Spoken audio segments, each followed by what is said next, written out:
कहानी। गांव के बाहर एक पुराना और डरावना घर खड़ा था। लोग कहते थे कि यह घर किसी समय बहुत आलीशान था, लेकिन अब यह खंडहर में तब्दील हो चुका था। गांव वालों का कहना था कि उस घर में भूत प्रेत रहते हैं और जो भी उस घर में रात के समय जाता वह या तो गायब हो जाता या फिर कुछ दिनों बाद पागल हो जाता। किसी ने भी उस घर के पास जाने की हिम्मत नहीं की। लेकिन गांव में एक साहसी लड़का था जिसका नाम मोहन था। मोहन ने कभी भी भूत प्रेत की कहानियों पर विश्वास नहीं किया था और उसे लगता था कि ये सब महज अफवाहें हैं। एक रात उसने निश्चय किया कि वह उस भूतिया घर में जाएगा और देखेगा कि वहां क्या हो रहा है। रात के समय जब चांद की रोशनी हल्की सी बिखरी थी, मोहन घर की ओर बढ़ा। घर का दरवाजा बेहद पुराना और जंग लगा हुआ था और दीवारें भी टूट फूट रही थीं। लेकिन मोहन ने डर को नकारते हुए दरवाजा खोला और अंदर कदम रखा। धीरे धीरे अंदर बढ़ने लगा। अचानक उसे कमरे के कोने से खांसने की आवाज सुनाई दी। मोहन पलटकर देखा, लेकिन वहां कोई नहीं था।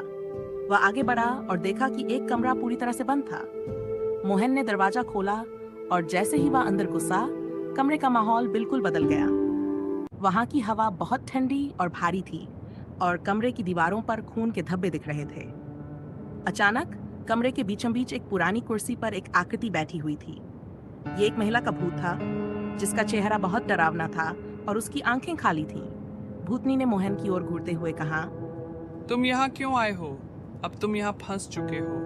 मोहन के शरीर में कंपी दौड़ गई और वह घबराया हुआ बाहर निकलने की कोशिश करने लगा, लेकिन घर का दरवाजा फिर से बंद हो गया। फिर अचानक भूतनी ने कहा, तुम जो देख रहे हो वह सच है। ये घर अब भी मेरे और मेरे परिवार के पास है। तुम इस घर के रहस्य को समझ नहीं सकते। मोहन ने बहुत डरते हुए कहा, मैंने सिर्फ सच जानने की कोशिश की थी। लेकिन भूतनी हंसते हुए बोली, तुम अब मेरे साथ इस घर में रहोगे। लेकिन जैसे ही भूतनी मोहन की ओर बढ़ी, वह तुरंत बाहर भागा और भागते भागते घर से बाहर निकला। उसके बाहर आते ही दरवाजा अपने आप बंद हो गया। मोहन बहुत घबराया हुआ था और गांव वापस लौटा। उसने सभी गांव वालों को बताया कि उस घर में सच में कुछ अजीब है।